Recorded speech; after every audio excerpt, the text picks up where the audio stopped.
আমারই কৈলাসে এসে আমার পুত্রদের ক্ষতি করবার দুঃসাহস দেখাচ্ছে শিবপুত্র। আমি ওদের এর জন্য দণ্ড দেব।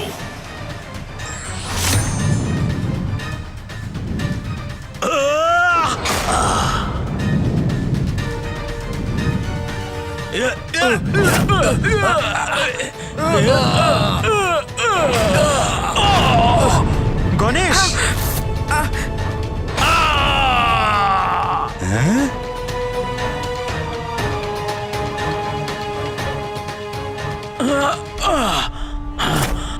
দুষ্ট বালক, শুধুমাত্র তুমিই নিজের আকার বাড়াতে সক্ষম এমনটা নয়। এবার দেখো আমি কি করতে পারি।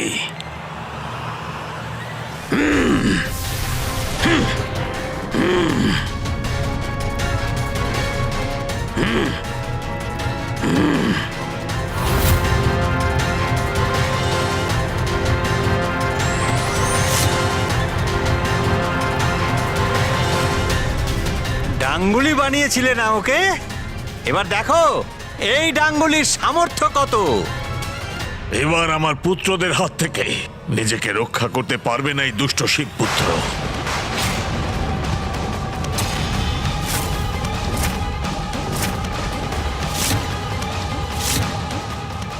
এবার তুমি আমার শক্তির মুখোমুখি হও। ইয়া! ইয়া!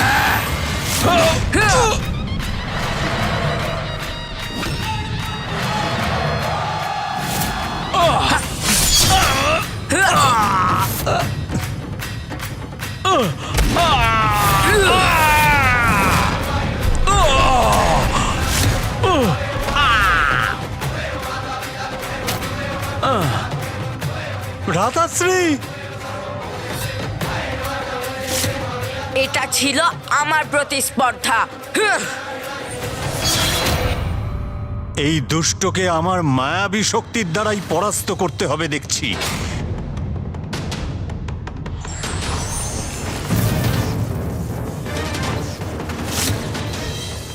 নিজেকে এরকম অতিকায় অস্ত্রে পরিণত করে কি করতে চাইছে ও?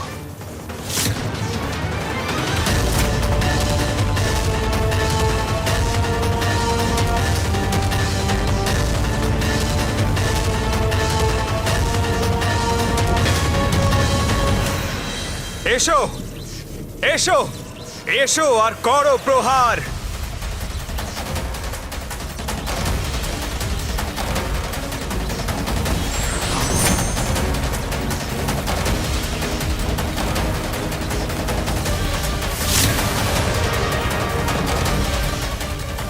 দেবতাদের শক্তির এই সঠিক প্রয়োগ হবে।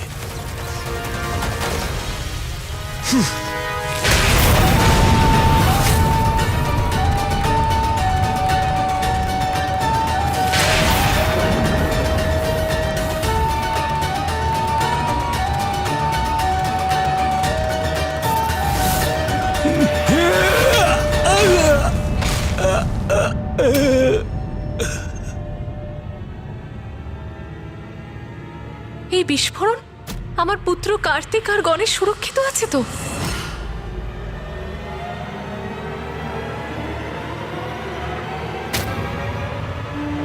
আমার পুত্র আমার দম্ভের আধার বিশ্বপ্রিয়কেও ফেলে দিল এই দুষ্ট শিবপুত্র। এবার এই অসুররা পরাজিত হয়েছে দাদা। হ্যাঁ গণেশ,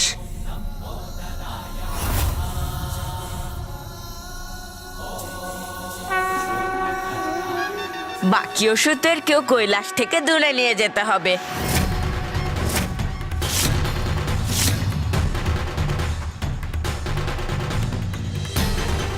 আরে, এরা তো আবার উঠে দাঁড়ালো।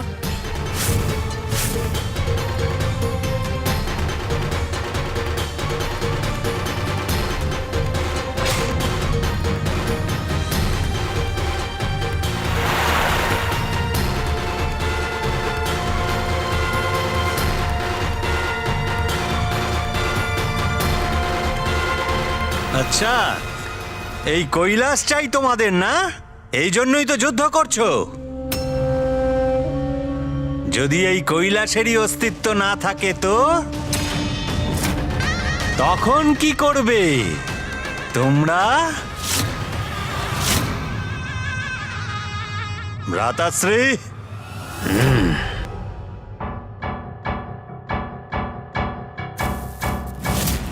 এ আপনারা কি করতে চলেছেন?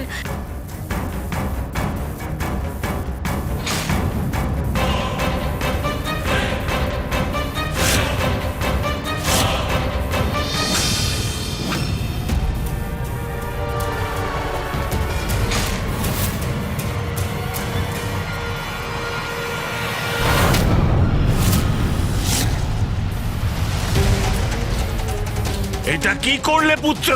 এতে কৈলাস বিনষ্ট হবে।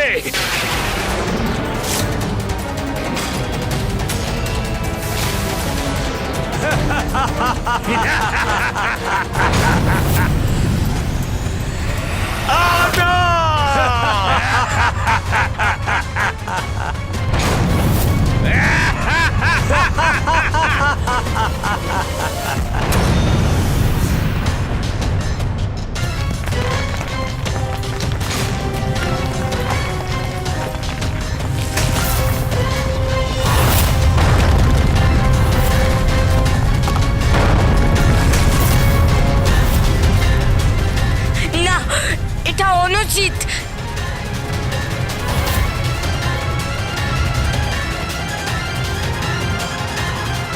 আমাদের কৈলাস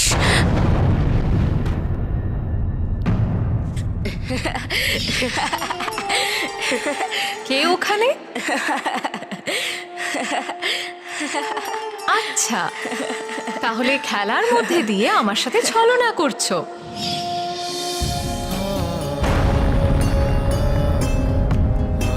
মাতা পিতার নিবাসস্থান।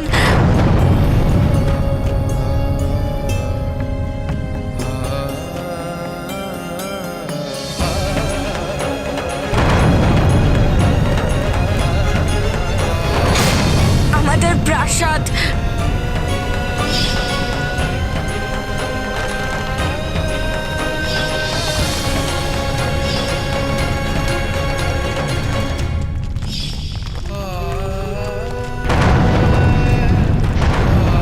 কৈলাস আমাদের নিবাস, আমাদের স্থান এইভাবে নষ্ট হতে পারে না।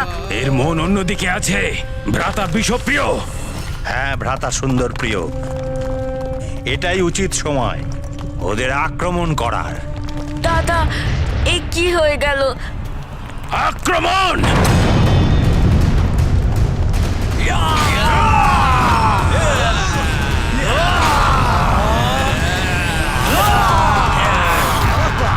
যে অসুররা কৈলাস ধ্বংস করেছে তারা কেউ বাঁচবে না।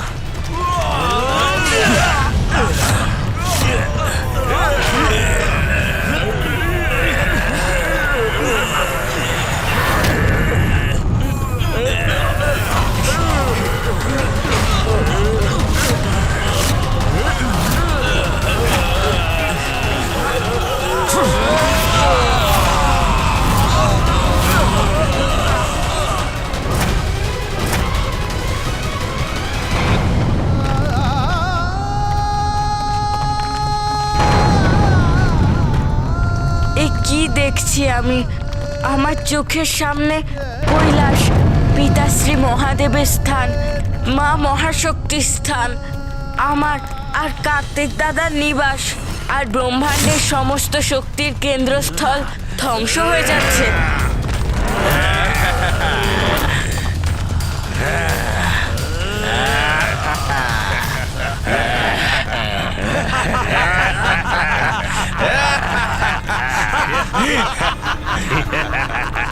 কি ভেবেছিলে তুমি দেব সেনাপতি শিবপুত্র কার্তিক?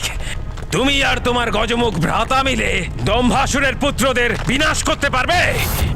দেখো দেখো এই হঠকারিতার কি ভয়ানক পরিণাম হয়েছে। তোমাদের জায়গা নষ্ট হয়ে গেল। তোমার ভ্রাতা স্তব্ধ হয়ে দাঁড়িয়ে আছে, আর একা তোমাকে ঘিরে রেখেছে আমার সৈন্যরা। একজন কুশল আর বুদ্ধিমান যোদ্ধা একাই যথেষ্ট। মূর্খ দম্ভাসুর পুত্র, আমি একাই যথেষ্ট তোদের জন্য। তোরা এখনো বিজয় লাভ করিসনি, আর না করতে পারবি। বিজয়ী তো আমরা অবশ্যই হব, আর শেষ করে দেব তোমাদের। আর আমাদের রণকৌশলের সঙ্গেও এক্ষুনি পরিচয় হয়ে যাবে তোমাদের। সৈনিকেরা, আক্রমণ করো এদের ওপর আর বধ করো এদের।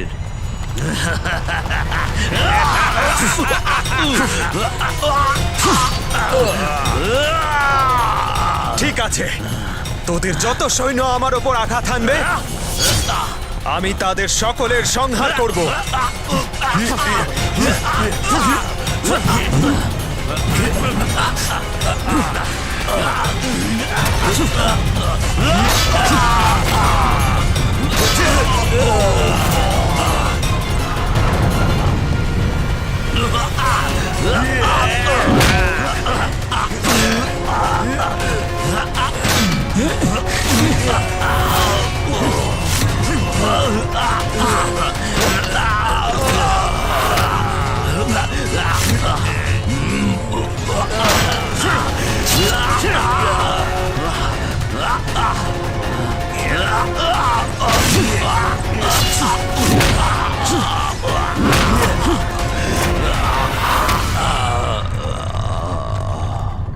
আয়, এদের সবার মতো তোদেরও সংহার করব আমি। সৈনিকেরা, আক্রমণ করো এর ওপরে।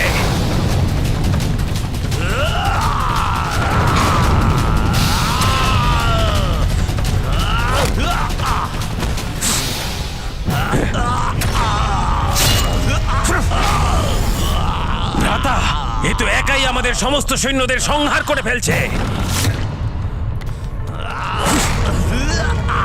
মাতা সুন্দর প্রিয়, একদম চিন্তা করবেন না আপনি।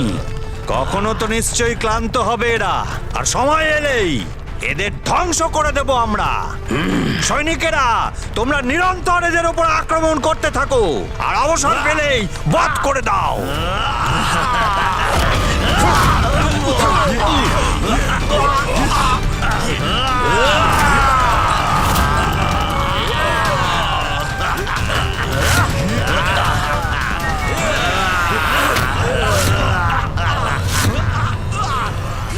মূর্খের দল, যত সৈন্য পাঠাবে আমি সব কটাকে বধ করব। তোমার সমস্ত সেনাও টিকতে পারবে না আমার সামনে।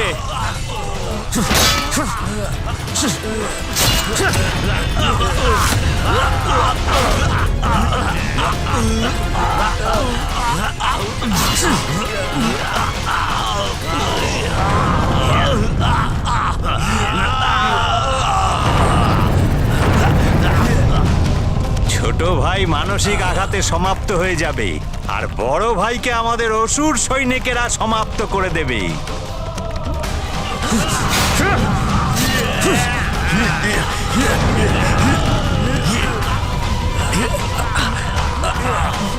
গণেশ এখনো চুপচাপ দাঁড়িয়ে আছে। না, আমাদের নিবাস তো ধীরে ধীরে ধ্বংস হয়ে যাচ্ছে।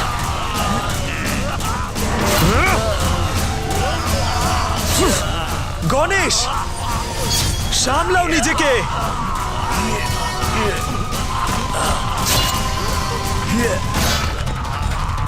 ধ্বংস হয়ে যাচ্ছে আমাদের কৈলাস, পিতা মাতার কৈলাস, আর আমি কিছুই করতে পারছি না। চলো পুত্র, এবারে কৈলাসে ফিরে যাই। কিন্তু এ কি করে হলো? আমরা তো কৈলাসকে মুক্ত করতে এসেছিলাম। সম্পূর্ণ ব্রহ্মাণ্ড, সকল দেবদেবীদের সুরক্ষার দায়িত্ব তোমাদের উপর রইল পুত্র গণেশ, পুত্র কার্তিক। হ্যাঁ মা, আমরা নিশ্চয়ই আমাদের কৈলাসকে মুক্ত করব। আর আমি কেন কিছু করতে পারলাম না? এতদিন ধরে মা কৈলাসে ফেরার জন্য ব্যাকুল ছিল, আর যখন ফিরছে তখন ওনার নিবাস এই কৈলাসই ধ্বংস হয়ে যাচ্ছে।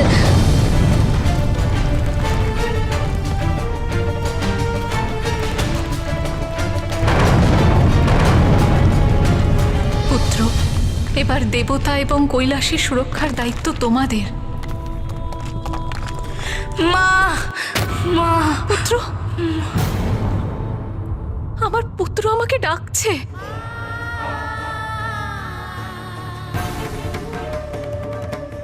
কি হয়েছে ও মা? সেটা তো আমিও বুঝতে পারছি না স্বামী। প্রত্যেক মা তার সন্তানের যদি কোনো বিপদ হয় তার আভাস পায়। আমার পুত্র সংকটে রয়েছে।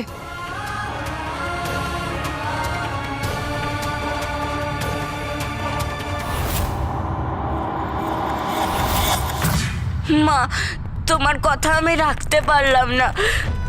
আমাদের নিবাস কৈলাস আর থাকলো না, সব ধ্বংস হয়ে গেল।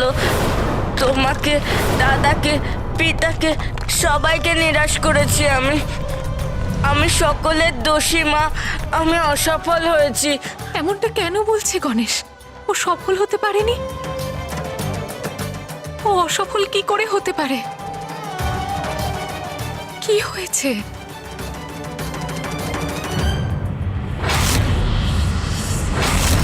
যে সকলের বিঘ্নহর্তা সেরম চুপচাপ দাঁড়িয়ে আছে আমার পুত্র গণেশ, কিন্তু কেন হচ্ছে এরকম?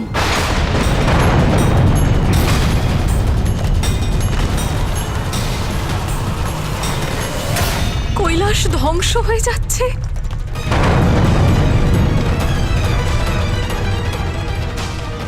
পুত্র গণেশ, কি হয়েছে উমা? এত চিন্তিত কেন তুমি? কি হয়েছে কি তোমার? এমন কি হবে ওখানে যে মাতা এত ব্যাকুল হয়ে উঠেছেন? প্রথম পূজ্য গণেশ আর দেব সেনাপতি কার্তিক সুরক্ষিত আছেন তো? এটা ঠিক হচ্ছে না, কিচ্ছু ঠিক হচ্ছে না। এবার আমাকেই কিছু একটা করতে হবে।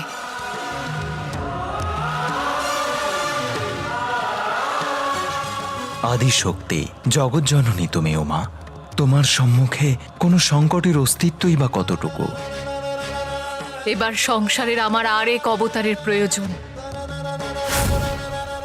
মায়ের হৃদয় তার সন্তানকে কষ্টে কখনোই দেখতে পারে না। গণেশকে এই পরিস্থিতি থেকে মুক্ত তার মাতাই করতে পারে। পুত্র গণেশ, আমি তোমাকে এই অবস্থায় কখনো থাকতে দেব না। নিজেকে খুব অসহায় মনে হচ্ছে। এই অনর্থ আমি আটকাতে পারছি না। ধ্বংস হয়ে গেল কৈলাস, আর আমি কিছুই করতে পারলাম না। মা, আমায় ক্ষমা করে দিও। পিতা। গণেশ, এই এই কণ্ঠস্বর কার? যার কণ্ঠস্বরই হোক না কেন, এখন কারুর কোনো কথা শুনেই লাভটাই বা কি হবে?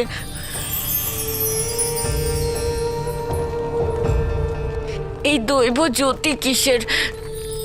গণেশ, কি হয়েছে গণেশ? এতটা দুঃখী, এতটা চিন্তিত, কেন এত কষ্ট পাচ্ছ? আমার কষ্টের কারণ তো পরিষ্কার। আপনি নিশ্চয়ই কোনো দৈব শক্তি। তাহলে যা হয়েছে নিশ্চয়ই আপনি জানেন। সেটাই তো আমার প্রশ্ন। এমন কি হয়েছে? এই ধ্বংসলীলা যা আমার সম্মুখে, আপনি কি করে দেখতে পাচ্ছেন না? দেখুন, দেখুন, আমার কৈলাস ধ্বংস হচ্ছে। তোমার কৈলাস?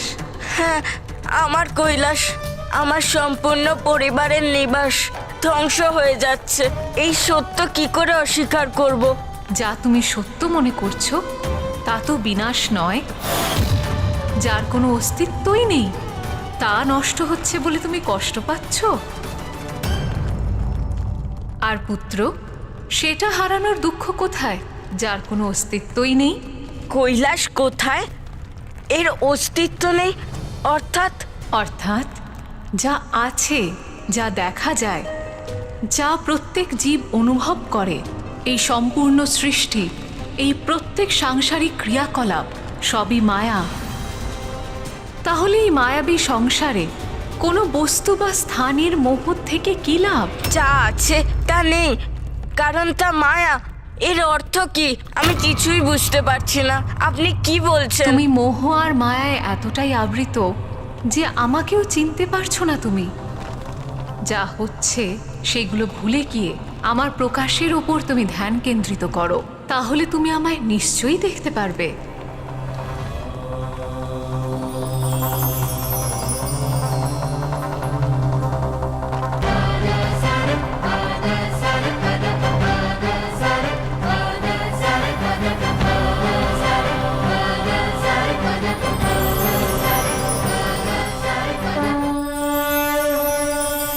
ॐ ज्ञानिनामापि चेतांसि देवी भगवती ह्रीं सा बलादकृष्य मोहाय महामाया प्रयच्छति।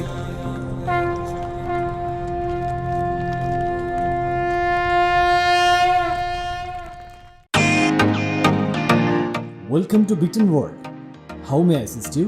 নতুন ফ্ল্যাটের জন্য একটা স্ট্যান্ড ফ্যান আর কুলার নেব। এই পচা গরম থেকে একটু স্বস্তি চাই। বাজার চলতে সব ব্র্যান্ড আর ভরসাযোগ্য নয়। তার জন্য তো আমাদের ফ্যান আছে, all purpose bullet table fan, ceiling fan. আমাদের সিলিং ফ্যান কিন্তু 30 মাসের ওয়ারেন্টি সহ পাওয়া যায়। আছে ফারাটা 2 বছরের ওয়ারেন্টি, 17 থেকে 20 মিটার এয়ার ফ্লো, মধ্যবিত্তের সাধ্যের মধ্যে একমাত্র ভরসাযোগ্য ব্র্যান্ড বিটেন। আমাদের কুলারের কিন্তু অনেক range, 45 litres, 50 litres, 70 litres, 90 litres, 110 litres. Honeycomb সহযোগে বিটেনের সব কুলারের ওয়ারেন্টি 1 বছর। চেনা হাওয়ায় অচেনা অনুভূতির জন্য একমাত্র আদর্শ বিটেন।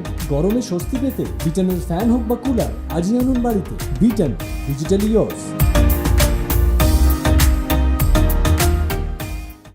পুত্র, আমি মহামায়া, তোমার মা শক্তির স্বরূপ। দেবী মহামায়া, প্রণাম মা। নেত্র যা দেখতে পায়, শব্দ দিয়ে যার বর্ণনা করা যায়, ইন্দ্রিয় যার আভাস পায়, সেই জীব জন্তু গাছপালা কীট সবই আমার মায়ার দ্বারাই সৃষ্টি। যদি সবকিছু মায়া, তাহলে আমি দেখতে পাচ্ছি কি করে? মা মহামায়া, এইরকম কেন মনে হয় যে এটাই সত্য? যেরকম আমি আমার নিবাসস্থল কৈলাসকে চোখের সামনে ধ্বংস হয়ে যেতে দেখছি। যে স্থানকে তুমি তোমার কৈলাস বলছো, সেটাও তো মায়াই। কারণ সত্য কেবলমাত্র আত্মা। যা জল, বায়ু, অগ্নি, আকাশ আর পৃথিবী, এই 5 তত্ত্ব দিয়ে তোমার দেহ এবং মননে এক মায়ার আবরণ দিয়ে এক আকারে পরিণত হয়েছে। কিন্তু একমাত্র আত্মাই তো ব্রহ্ম, তাছাড়া সবকিছুই মায়া। কিন্তু আমি তো প্রত্যক্ষভাবে দেখছি, এভাবে কৈলাসের ধ্বংস হয়ে যাওয়া, দাদার সকল ওষুধদের সঙ্গে যুদ্ধ করা। যদি সব মায়া হয়, তাহলে সত্য কেন মনে হচ্ছে মা? পুত্র, তা মনে হওয়ার কারণ তুমি তোমার চেতনাকে নিজের নশ্বর শরীরের সাথে যুক্ত করেছ। নিজের হাতের দিকে তাকাও, তুমি কি দেখতে পাচ্ছ?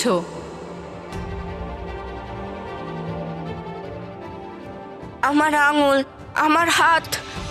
এবার নিজের নেত্র বন্ধ করো পুত্র, নিজের ইন্দ্রিয়র থেকে ধ্যান সরাও আর নিজের অন্তরে স্থিত পরম ব্রহ্মে নিজের ধ্যান কেন্দ্রিত করো।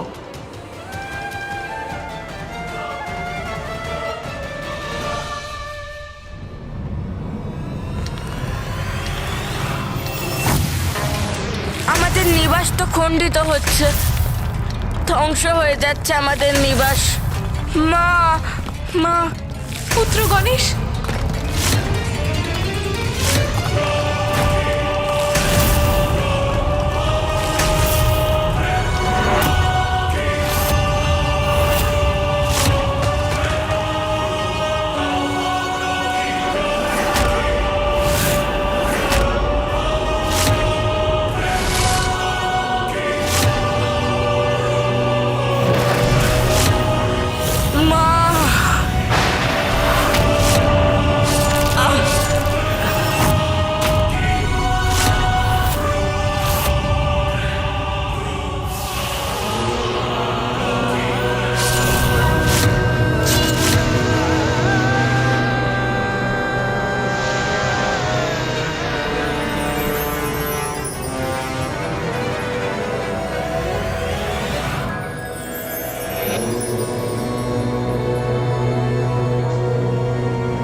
এবার নিজের চোখ খোলো পুত্র, আরো একবার নিজের হাত দেখো, বলো তুমি কি দেখতে পাচ্ছ?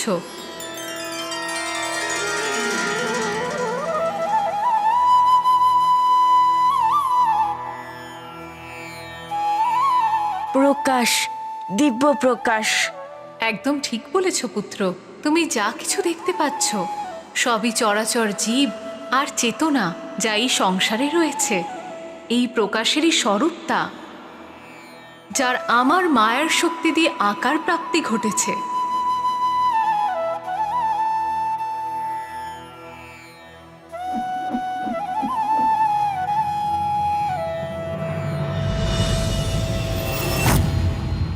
এই দিব্য প্রকাশ সত্যিই অদ্ভুত। ধন্য আপনি মা মহামায়া। মা মহামায়া, যদি সবকিছু এই প্রকাশেরই প্রতিরূপ, তাহলে এটাও বলুন যে এই প্রকাশের উৎস কোথায়? পুত্র গণেশ, এই প্রকাশের উৎস তো মহাগণপতি।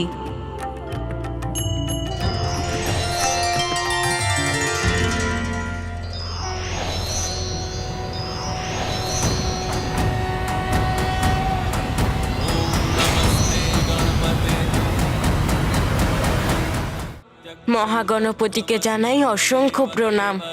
গণেশ, এই প্রকাশের উৎস আমি আত্মা। সমস্ত জীবনের উৎস আমার থেকেই। সংসারের সমস্ত জীব আমার থেকেই জীবন লাভ করে আর আমার মধ্যেই সমাহিত হয়। আমি সৃজনকর্তা আর আমি পালনকর্তা, আর আমি হচ্ছে সংহারক। আমি প্রকৃতি। ব্রহ্মা, বিষ্ণু আর মহেশ্বরও আমি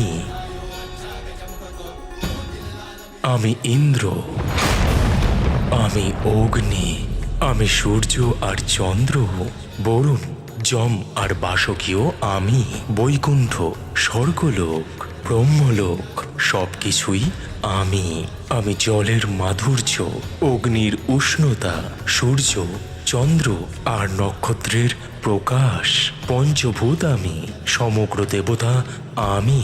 তাহলে অসুরও তো আমি। তুমি তো জানোই গণেশ যে তুমিও আমারই প্রতিরূপ। আমি ধন্য প্রভু মহাগণপতি। আমি সমস্ত দিব্য শক্তির উৎস আর নিয়ন্ত্রক। আমি পরমাত্মা। সমস্ত জীবের মধ্যে আমার বসবাস, আর আমি সর্বোপরি। আমি যত্র তত্র সর্বত্র বিরাজমান। আপনি ধন্য মহাগণপতি, আপনাকে অসংখ্য প্রণাম। আপনার মহান রূপের দর্শন পেয়ে আমি ধন্য। গণেশ, মহামায়া ঠিকই বলেছেন। নিজের অন্তরের জ্ঞানকে উপলব্ধি করার পরেই আমরা এই সংসার রূপী মোহমায়ার থেকে মুক্তি পেতে পারি। সেই জন্যে আমার উপরে মনোযোগ দিয়ে, ভক্তি ভরে নিজের হৃদয় পবিত্র করে সমগ্র মিথ্যা ভাবনা দূর করে ফেলা উচিত মন থেকে। আমায় আপনার প্রকাশে আবদ্ধ করে আমার অন্তর্দৃষ্টিকে জাগ্রত করার জন্য আপনাকে অসংখ্য ধন্যবাদ প্রভু। পুত্র গণেশ, কৈলাসের প্রতি তোমার এই মোহের কারণেই বিশ্বপ্রিয় নিজের কপট মায়া দিয়ে তোমাকে ভ্রমিত করার সুযোগ পেয়েছে। ও এমন ভ্রম উৎপন্ন করলো যাতে তোমার মনে হলো কৈলাস ধ্বংস হয়ে গেছে। অথচ সত্যিটা তো এইটা যে কৈলাস ঠিক আছে, যথার্থই আছে।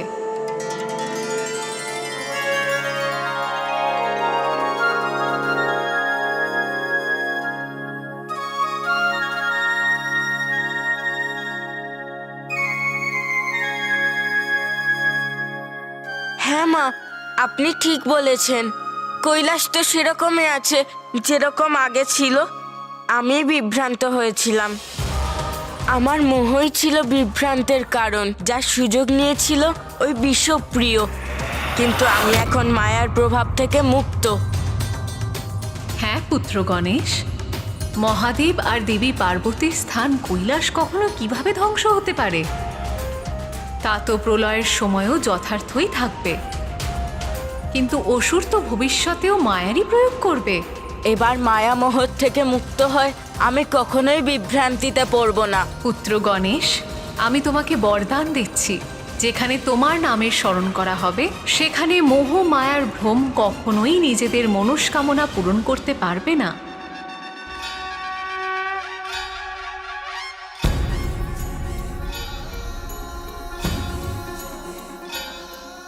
ধন্যবাদ মা মহামায়া, আমি ধন্য হলাম।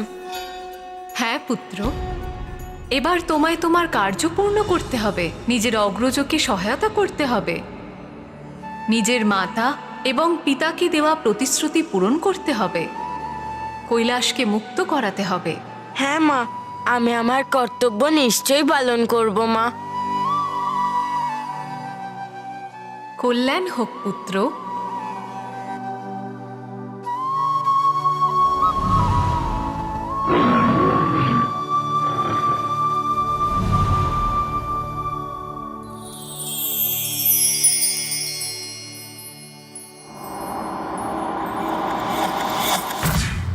যাও পুত্র গণেশ, নিজের আন্তরিক প্রকাশে ধ্যান দিয়ে নিজের কার্য সম্পন্ন করো। আমাদের আশীর্বাদ তোমার পাশে আছে, তুমি অবশ্যই সফলতা পাবে।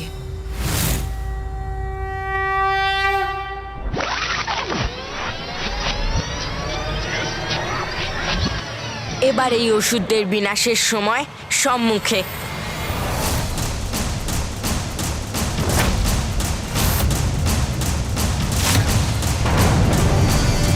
মায়ার থেকে তো মুক্তি পেলাম, কিন্তু এবারে কৈলাসে ছেয়ে থাকা এই বাস্তবিক সত্যর থেকে মুক্তি পাওয়া অত্যন্ত আবশ্যক, যা দেবতাদের শক্তি থেকে সৃষ্টি। না হলে কৈলাসের অস্তিত্বই নষ্ট হয়ে যাবে। মায়ার প্রভাব যে কোনো কাউকে নিজের বশে আনতে পারে, কিন্তু আমাদের সাবধানে থেকে তার সম্মুখীন হতে হয়।